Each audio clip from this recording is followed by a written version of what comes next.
This is the time at which the organising and decluttering industry is taking off, you may say. 7 years ago, when I met up with Sue Kay and Trudy Kelly in the Archduke Wine Bar on London's South Bank, and we got together to run past each other this idea that, well, we're all doing this organising thing, nobody knows where to find us.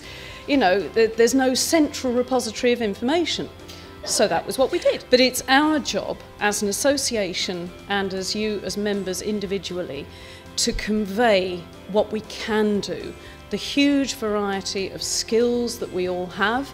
You know, one may be a specialist in working with hoarders, somebody else may be particularly good with offices, with wardrobes, with kitchens, with whatever. We all have our strengths, and in knowing each other, in knowing how we can work together, we will be so much stronger.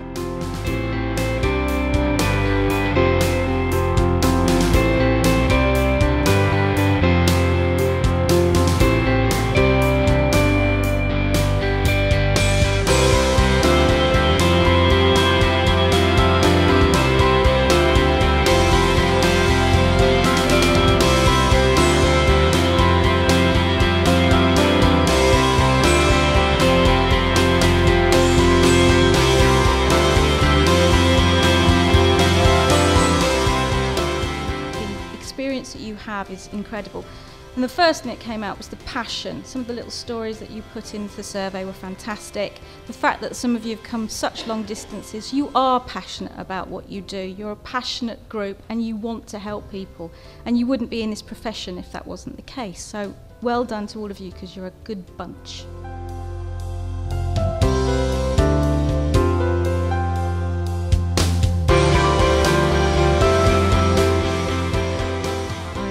The logo put on my business card, which I gave to a friend in work about 6 weeks ago, and she gave it to her husband's best friend, who was a commercial remover,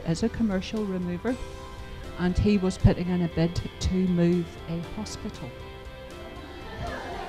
And he phoned me and said, I need some clinical liaison, could you write me some declutter policies for clinical areas and office areas, because it's moving into a bright new shiny building from an old hospital that's 120 years old, and they have about 40 to 50% of the storage space that they had.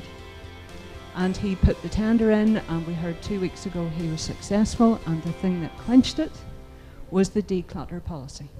So APDO, thank you. Last week I was asked to go and help declutter a circus performer who was moving to a new job. And I went along and I was sharing with the rest of the people at the table how interesting it is, for me, it certainly was, that most of the jobs have the same themes running through them, no matter what you're doing, and you adapt to each individual, but the job you do is the same. But I'd never before categorised into tutus, stilts and stilt costumes, and clown outfits. So I took a photo for the website, and I now have become something of an expert on how to transport and treat feather headdresses. So if anybody's got any need to know anything about feathers, you know where to come.